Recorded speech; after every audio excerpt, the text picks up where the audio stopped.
Hello students welcome to my SM studio YouTube channel. तो आज आमी पढ़िम तुम्हारे क्लास 10 प्रथम जी तुम्हारे चैप्टार आछिल इतिहासर बंग विभाजन स्वदेशी आंदोलन और फलाफल। ठीक है, तो तुम्हारे जिसकल स्टूडेंटे এইবেলি अर्थात 2026 SSLC एग्जाम दिबले गई आछे तार कारणे मोर এই चैनलटी इम्पर्टेन्ट आछे। तुम्हारे जो एतियाলৈকে चैनलটো सबसक्राइब কৰা নাই सबसक्राइब কৰি লোৱা, कारण मैं এই चैनलत डेली तुम्हारे MCQ क्वेश्चन आलोचना कराई दिम चैप्टार वाइज। ठीक है, आज मैं तुम्हारे इतिहास विषय प्रथम चैप्टार जीवर MCQ क्वेश्चन आछे 50टा टप 50टा MCQ क्वेश्चन आछे मैं तुम्हारे भालदरे आलोचना कराई दिम। ठीक है, तो तुम्हारे इतना प्रथम क्वेश्चन दिसे बंग विभाजन भाइसरय देश दी आछे देशर शासनकालत संगठित होइसिल। इतना तुम्हारे 4टा ऑप्शन दिसे Lord Minto, option number B दिसे Lord Mountbatten, option number C दिसे लॉर्ड नेथानियल कार्जन और ऑप्शन नम्बर डी दिसे लॉर्ड आरउइन। ठीक है, तुम्हारे इतना शुद्ध उत्तर है option number C Lord Nathaniel Curzon. तुम्हारे ये क्वेश्चन भालदरे चाबा तुम्हारे ये चैप्टार एबार MCQर तुम्हारे 2026 अर्थात SSLC एग्जाम तुम्हारे कमन पड़ब। ठीक है, तुम्हारे 2 नम्बर क्वेश्चन दिसे ढाका चट्टग्राम और राजशाही এই তিনিটা সম্মণ্ডলৰ সৰ্বমুঠ देश एलेका অসমৰ লগত সংলগ্ন কৰি পূৰ্ববংগ আৰু অসম নামৰ প্ৰদেশখন গঠন কৰা হৈছিল। ইয়াতে তোমালোকৰ 4টা অপশন দিয়া আছে, তোমালোকে অপশন কেইটা পঢ়ি ল'বা। তোমালোকৰ ইয়াতে শুদ্ধ উত্তৰ হৈছে অপশন নম্বৰ বি। ঠিক আছে, তোমালোকে শুদ্ধ উত্তৰটো ইয়াৰ পৰা চাই ল'বা। তোমালোকক 3 নম্বৰ কোৱেশ্চন দিছে পূৰ্ববংগ আৰু অসম নামৰ প্ৰদেশখনৰ ৰাজধানী স্থাপন কৰা হৈছিল, ক'ত স্থাপন কৰা হৈছিল? অপশন নম্বৰ এ দিছে শ্বিলঙত, অপশন নম্বৰ বি দিছে গুৱাহাটীত, ऑप्शन नम्बर सी दिसे तुम्हारे ढाकात और ऑप्शन नम्बर डी दिसे एटाও নহয়। तुम्हारे यार शुद्ध उत्तर है ऑप्शन नम्बर सी ढाकात। ठीक है, तार पिছত तुम्हारे क्वेश्चन नम्बर 4 दिसे भारतीय जातीयतावादर प्राणकेन्द्र বুলি কোন ঠাইক অভিহিত কৰা হয়? Most important question. Option number A दिसे बंग प्रदेशक, ऑप्शन नम्बर बी दिसे दिल्लीक, ऑप्शन नम्बर सी दिसे पोरबंदरक, ऑप्शन नम्बर सी दिसे एटाও নহয়। तुम्हारे इतना शुद्ध उत्तर है ऑप्शन नम्बर ए बंग प्रदेश। ठीक है, अर्थात आज ये पश्चिम बंग। तुम्हारे क्वेश्चन नम्बर 5 दी आछे इयाते जे 1905 ख्रीष्टाब्दर तारीखे बंग विभाजन कार्यकरी है। 1905 ख्रीष्टाब्दर कौन तारीखे बंग विभाजन कार्यकरी करा हयेछिल? तुम्हारे इयाते ऑप्शन नम्बर ए दी आछे 26 জানুয়ারি, ऑप्शन नम्बर बी दी आछे 16 अक्टोबर, ऑप्शन नम्बर सी दी 15 আগস্ট और ऑप्शन नम्बर डी दी ऊपर एटाও নহয়। तुम्हारे इयाते शुद्ध उत्तर है ऑप्शन नम्बर बी 16 अक्टोबर। ठीक है, तार पिছত तुम्हारे क्वेश्चन नम्बर 6 दिसे तुम्हारे इयाते विदेशी पण्य बर्जन प्रस्ताव ग्रहण करा हयेछिल केতিয়া? ऑप्शन नम्बर ए दिए आछे, ऑप्शन नम्बर बी दिए आछे, ऑप्शन नम्बर सी दिए, ऑप्शन नम्बर डी दिए आछे। तुम्हारे इयाते शुद्ध उत्तर है ऑप्शन नम्बर तुम्हारे ए 1905 ख्रीष्टाब्दर 7 আগস্ট तारीखे। ठीक है, ऑप्शन नम्बर ए तुम्हारे चाई लोৱা। तुम्हारे चैनल सबसक्राइब कर दिबा, मैं तुम्हारे डेली तुम्हारे MCQ क्वेश्चन चैप्टार वाइज आलोचना कराई दिम। तुम्हारे जो एकेबारे सकलोबर क्वेश्चन पढ़िबले जा तुम्हारे टाइम लगिब और पाजल लगिब, সেইকাৰণে तुम्हारे डेली এটা मैं भिडिओ आपलोड करिम। तुम्हारे डेली भिडिओ चाई लबा, टाइमो कम लगिब, तुम्हारे हो যাব क्लियर हो যাব। क्वेश्चन नम्बर 7 दी आछे स्वदेशी आंदोलনৰ সময়ছোৱাত যুগান্তৰ নামৰ সংবাদপত্ৰখন সম্পাদনা কৰিছিল। ऑप्शन नम्बर ए दी आछे Girish Ghosh, option number B दिसे Bhupendranath Dutta, option number C दी आछे अमितलाल बसु और ऑप्शन नम्बर डी दिसे तुम्हारे अमरेन्द्रनाथ दत्त। तुम्हारे इतना शुद्ध उत्तर है option number B Bhupendranath Dutt. ठीक है, तुम्हारे क्वेश्चन नम्बर 8 दिसे इयाते बंगदेशत जातीय शिक्षा परिषद नाমৰ অনুষ্ঠানটো কেতিয়া গঠন কৰা হৈছিল?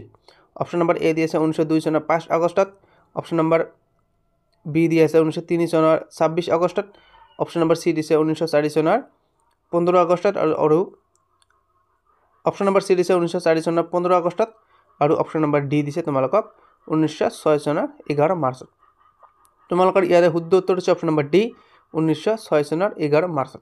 ठीक है, मैं तुम्हारे এইবাৰ क्वेश्चन किताबत पढ़ी सकलोबर क्वेश्चन MCQ आकार दी आছো। तुम्हारे और किताबर भितरत MCQ क्वेश्चन पढ़िब नालागे यदि तुम्हारे मोर भिडिओ सम्पूर्णকৈ देखिबा बा देखिছা।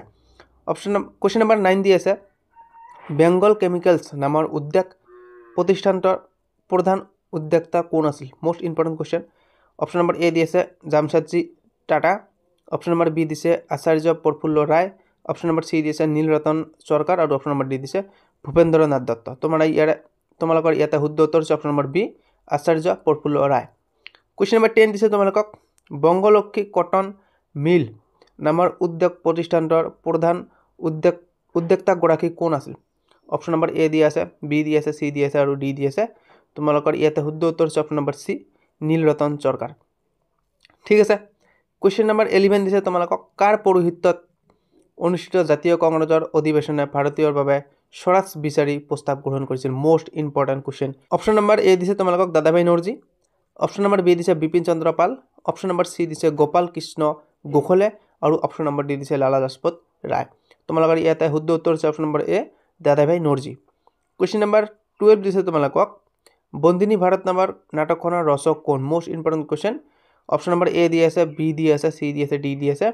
তোমালোকৰ ইয়াত শুদ্ধ উত্তৰ হৈছে অপশ্যন নম্বৰ বি অম্বিকাগিৰি ৰায় চৌধুৰী। কুৱেশ্যন নম্বৰ 13 দিছে তোমালোকক বংগ বিভাজনক কেন্দ্ৰ কৰি কেতিয়া জাতীয় কংগ্ৰেছৰ মাজত বিভাজন ঘটিছিল? Most important question. Option number A দি আছে, option number B, C, D. তোমালোকে অপশ্যনকেইটা শুদ্ধ কৰি ল'বা। তোমালোকৰ ইয়াতে শুদ্ধ উত্তৰ হৈছে অপশ্যন নম্বৰ ডি 1907 চনত। ঠিক আছে। কুৱেশ্যন নম্বৰ 14 দিছে তোমালোকক বংগদেশৰ একত্ৰীকৰণ কেতিয়া হৈছিল? Most important question. বংগদেশৰ একত্ৰীকৰণ কেতিয়া হৈছিল? অপশ্যন নম্বৰ এ দি আছে 1910, অপশ্যন নম্বৰ বি দি আছে 1911, অপশ্যন নম্বৰ চি দি আছে 1912 আৰু অপশ্যন নম্বৰ ডি দি আছে 1913। তোমাৰ ইয়াত শুদ্ধ উত্তৰ হৈছে অপশ্যন নম্বৰ বি 1911 খ্ৰীষ্টাব্দৰ 12 ডিচেম্বৰ। তোমালোকে চনটো মনত ৰাখিবা অকল 1911 খ্ৰীষ্টাব্দ। ঠিক আছে। কুৱেশ্যন নম্বৰ 15 দিছে তোমালোকক বংগ বিভাজনৰ অন্তৰ্নিহিত উদ্দেশ্য কি আছিল? Option number A, B, C, D চাৰিটা দি আছে। ইয়াত তোমালোকৰ শুদ্ধ উত্তৰ হৈছে অপশ্যন নম্বৰ চি ঐক্যবদ্ধ বংগশক্তিক দ্বিখণ্ডিত কৰা। ঠিক আছে। কুৱেশ্যন নম্বৰ তোমালোকৰ 16 দিছে বংগ বিভাজন বিৰোধী আন্দোলনৰ স্বদেশী আন্দোলন নাম কিয় পাইছিল? Most important question. তোমালোকৰ এই কুৱেশ্যনটো VSC কুৱেশ্যন হিচাপে অৰ্থাৎ 1 মাৰ্কৰ কুৱেশ্যন হিচাপে আহিব পাৰে। অপশ্যন নম্বৰ এ দি আছে কেৱল স্বদেশৰ লোকে কৰা আন্দোলনৰ বাবে, অপশ্যন নম্বৰ বি দিছে, অপশ্যন নম্বৰ চি দিছে আৰু অপশ্যন নম্বৰ ডি দিছে। তোমালোকৰ ইয়াতে শুদ্ধ উত্তৰ হৈছে অপশ্যন নম্বৰ বি বিদেশী সামগ্ৰী বৰ্জন কৰাৰ লগতে সকলোৱে দেশীয়ভাৱে দ্ৰব্য প্ৰস্তুত কৰা আৰু ব্যৱহাৰ কৰাৰ বাবে। ঠিক আছে। অপশ্যন নম্বৰ বি হৈছে তোমালোকৰ শুদ্ধ উত্তৰ। কুৱেশ্যন নম্বৰ তোমালোকক 17 দিছে বংগভংগৰ ফলশ্ৰুতিত অসমৰ ৰাজধানী দেশৰ পৰা ঢাকালৈ স্থানান্তৰিত কৰা হয়। ক'ৰ পৰা ক'লৈ স্থানান্তৰিত কৰা হয়? তোমালোকৰ ইয়াতে শুদ্ধ উত্তৰ হ'ব শ্বিলঙৰ পৰা ঢাকালৈ স্থানান্তৰিত কৰা হয়। ইয়াতে তোমালোকৰ অপশ্যন নম্বৰ বি হৈছে শুদ্ধ উত্তৰ। ইয়াতে তোমালোকৰ অপশ্যন নম্বৰ বি শুদ্ধ উত্তৰ শ্বিলঙৰ পৰা। তোমালোকৰ অপশ্যন নম্বৰ বি ইয়াতে কলিকতা দি আছে, এইটো তোমালোকৰ অপশ্যন নম্বৰ বিত শ্বিলং হ'ব। শ্বিলঙৰ পৰা ঢাকালৈ স্থানান্তৰিত কৰা হয়। ঠিক আছে। তোমালোকক উত্তৰটো মই দেখুৱাই দিছোঁ শ্বিলঙৰ পৰা। ঠিক আছে। কুৱেশ্যন নম্বৰ 18 দি আছে কুৱেশ্যন নম্বৰ 23 তাৰিখে দিল্লীত অনুষ্ঠিত ৰাজ অভিষেক অনুষ্ঠানত কৰা ঘোষণা মৰ্মে বংগদেশ পুনৰ একত্ৰীকৰণ হয়। Option number A, B, C, D দি আছে। তোমালোকৰ ইয়াতে শুদ্ধ উত্তৰ হৈছে অপশ্যন নম্বৰ বি 1911 খ্ৰীষ্টাব্দৰ 12 ডিচেম্বৰ। ঠিক আছে। কুৱেশ্যন নম্বৰ তোমালোকক 19 দি আছে 1911 খ্ৰীষ্টাব্দৰ 12 ডিচেম্বৰ তাৰিখে দিল্লীত অনুষ্ঠিত ৰাজ অভিষেক অনুষ্ঠানত কৰা ঘোষণা মৰ্মে অসম প্ৰদেশৰ ৰাজধানী দেশলৈ স্থানান্তৰিত কৰা হয়। ইয়াত তোমালোকৰ শুদ্ধ উত্তৰ হৈছে অপশ্যন নম্বৰ চি শ্বিলংলৈ স্থানান্তৰিত কৰা হয়। ঠিক আছে। মই উত্তৰটো তোমালোকক দেখুৱাই দিছোঁ স্ক্ৰীনত। কুৱেশ্যন নম্বৰ 20 দিছে চিপাহী বিদ্ৰোহ সংঘটিত হয়। Most important question. তোমালোকক এই কুৱেশ্যনটো আজীৱন গোটেই জীৱন যেতিয়ালৈকে বাচি থাকিবা, গোটেই জীৱন তোমালোকক লাগিব যেতিয়ালৈকে জীয়াই থাকিবা। ইয়াৰ শুদ্ধ উত্তৰ হৈছে অপশ্যন নম্বৰ চি আৰু তোমালোকৰ পলাচী যুদ্ধ হৈছে 1757 খ্ৰীষ্টাব্দত। ঠিক আছে। কুৱেশ্যন নম্বৰ তোমালোকৰ 21 দিছে দেশক ভাৰতীয় ৰাজনৈতিক ইতিহাসৰ দ্বিতীয়টো উল্লেখনীয় ঘটনা বুলি ক'ব পাৰি কোনটোক? অপশ্যন নম্বৰ এ দি আছে চিপাহী বিদ্ৰোহ, অপশ্যন নম্বৰ বি দি আছে জালিয়ানৱালাবাগৰ হত্যাকাণ্ড, অপশ্যন নম্বৰ চি দিছে কংগ্ৰেছ মুছলিম লীগৰ সংঘাত আৰু অপশ্যন নম্বৰ ডি দিছে বংগ বিভাজন। ঠিক আছে। ইয়াতে তোমালোকৰ শুদ্ধ উত্তৰ হৈছে অপশ্যন নম্বৰ ডি বংগ বিভাজন। কুৱেশ্যন নম্বৰ 22 দিছে মোগল সম্ৰাট শ্বাহ আলম আৰু ৰবাৰ্ট ক্লাইভৰ মাজত সম্পন্ন হোৱা কি সন্ধিৰ যোগেদি ইষ্ট ইণ্ডিয়া কোম্পানীয়ে বংগৰ লগতে বিহাৰ আৰু উৰিষ্যাৰ ওপৰতো ৰাজনৈতিক কৃতিত্ব লাভ কৰে? ইয়াতে তোমালোকৰ শুদ্ধ উত্তৰ হৈছে অপশ্যন নম্বৰ চি এলাহাবাদ সন্ধিৰ। ঠিক আছে। ইয়াণ্ডাবু সন্ধি দি আছে, ভাৰ্চাই সন্ধি দি আছে আৰু এলাহাবাদ দি আছে। তোমালোকৰ শুদ্ধ উত্তৰ হৈছে অপশ্যন নম্বৰ চি এলাহাবাদ সন্ধি। তোমালোকে চেনেলটো ছাবস্ক্ৰাইব কৰি লোৱা দেই, মই অনুগ্ৰহ কৰি কৈছোঁ, কাৰণ এটা ভিডিঅ' বনোৱাত বহুত কষ্ট হয়। তোমালোকে চেনেলটো ছাবস্ক্ৰাইব কৰি ল'বা, ঠিক আছে। এটাই তোমালোকৰ ওপৰত অনুৰোধ। তোমালোকক ইয়াৰ পাছত কুৱেশ্যন নম্বৰ 23 দিছে, ইংলেণ্ডত চৰকাৰে নিয়ন্ত্ৰণকাৰী আইন প্ৰৱৰ্তন কৰে। অপশ্যন নম্বৰ এ দি আছে, অপশ্যন নম্বৰ বি দি আছে, চি দি আছে আৰু ডি দি আছে। তোমালোকৰ ইয়াতে শুদ্ধ উত্তৰ হৈছে তোমালোকৰ ইয়াতে শুদ্ধ উত্তৰ দি আছে option number C. Question number 24 দি আছে, হোৱাৰ পিছত ইষ্ট ইণ্ডিয়া কোম্পানী 3টা ঘাই শাসন কেন্দ্ৰত পৰিণত হৈছিল, কি হোৱাৰ ফলত? অপশ্যন নম্বৰ বি দি আছে, চি দি আছে আৰু ডি দি আছে। ইয়াতে তোমালোকৰ শুদ্ধ উত্তৰ হৈছে option number B. Kolkata, Mumbai আৰু মাদ্ৰাছ হোৱাৰ পিছত ইষ্ট ইণ্ডিয়া কোম্পানী 3টা ঘাই শাসন কেন্দ্ৰত পৰিণত হৈছিল। কুৱেশ্যন নম্বৰ তোমালোকক 25 দি আছে, ডেইজ তাৰিখে অসম নামৰ প্ৰদেশখন সংলগ্ন কৰা হয়। কিমান তাৰিখে অসম নামৰ প্ৰদেশখন সংলগ্ন কৰা হয়? অপশ্যন নম্বৰ এ হৈছে শুদ্ধ উত্তৰ। কুৱেশ্যন নম্বৰ 26 দিছে, ভাইচৰয়ে বংগ প্ৰশাসনৰ দক্ষতাৰ অজুহাত দেখুৱাই ইংলেণ্ডত চৰকাৰৰ ওচৰত বংগ প্ৰদেশ বিভাজনৰ প্ৰস্তাৱ দিছিল। কোন ভাইচৰয়ে দিছিল? তোমালোকৰ কুৱেশ্যনটো হৈছে তোমালোকৰ কোন ভাইচৰয়ে ইংলেণ্ড চৰকাৰৰ ওচৰত বংগ প্ৰদেশ বিভাজনৰ প্ৰস্তাৱ দিছিল? অপশ্যন নম্বৰ এ দিছে লৰ্ড নৰ্থব্ৰুকে, অপশ্যন নম্বৰ বি দিছে লৰ্ড মিণ্টোৱে, অপশ্যন নম্বৰ চি দিছে লৰ্ড কাৰ্জনে আৰু অপশ্যন নম্বৰ ডি দিছে লৰ্ড মাউণ্টবেটেন। তোমালোকৰ ইয়াতে শুদ্ধ উত্তৰ হৈছে অপশ্যন নম্বৰ এ লৰ্ড নৰ্থব্ৰুকে, ঠিক আছে। কুৱেশ্যন নম্বৰ 27 দিছে, ইয়াণ্ডাবু সন্ধি স্বাক্ষৰিত হৈছিল। Most important question. তোমালোকৰ এই কুৱেশ্যনটো যিমান দিন বাচি থাকিবা বা জীয়াই থাকিবা তোমালোকক লাগিব। ইয়াণ্ডাবু সন্ধি 1826 খ্ৰীষ্টাব্দৰ 24 ফেব্ৰুৱাৰীত হৈছিল। অপশ্যন নম্বৰ বি হৈছে শুদ্ধ উত্তৰ, ঠিক আছে। কুৱেশ্যন নম্বৰ 28 দিছে, দেশত লৰ্ড কাৰ্জনে বংগভংগৰ প্ৰস্তাৱটো অনুমোদনৰ কাৰণে লণ্ডনস্থিত ভাৰত সচিবালয় প্ৰেৰণ কৰে। কিমান চনত? Option number A B C D দি আছে। শুদ্ধ উত্তৰ হৈছে অপশ্যন নম্বৰ ডি, 1905 খ্ৰীষ্টাব্দৰ 2 ফেব্ৰুৱাৰী তাৰিখে। কুৱেশ্যন নম্বৰ 29 দি আছে, ঢাকাক ৰাজধানী হিচাপে লৈ প্ৰস্তাৱিত পূৰ্ববংগ আৰু অসম নামৰ প্ৰদেশখনৰ জনসংখ্যা আছিল, কিমান আছিল জনসংখ্যা? তোমালোকে মনত ৰাখিবা। অপশ্যন নম্বৰ এ হৈছে শুদ্ধ উত্তৰ, 3,10,00,000, ঠিক আছে। অপশ্যন নম্বৰ এ শুদ্ধ উত্তৰ। কুৱেশ্যন নম্বৰ 30 দিছে তোমালোকে, কলিকাতাক ৰাজধানী হিচাপে লৈ পশ্চিমবংগ, বিহাৰ, উৰিষ্যা আৰু চটনাগপুৰসহ বংগ প্ৰদেশৰ জনসংখ্যা আছিল। মোষ্ট ইম্পৰ্টেণ্ট কুৱেশ্যন, এই কুৱেশ্যনটো তোমালোকৰ আহিব পাৰে। উত্তৰ দি আছে অপশ্যন নম্বৰ এ তোমালোকৰ শুদ্ধ উত্তৰ, 5,40,00,000, ঠিক আছে। তোমালোকৰ কুৱেশ্যন নম্বৰ এ হৈছে অপশ্যন নম্বৰ এ হৈছে শুদ্ধ উত্তৰ। কুৱেশ্যন নম্বৰ 31 দিছে বংগদেশ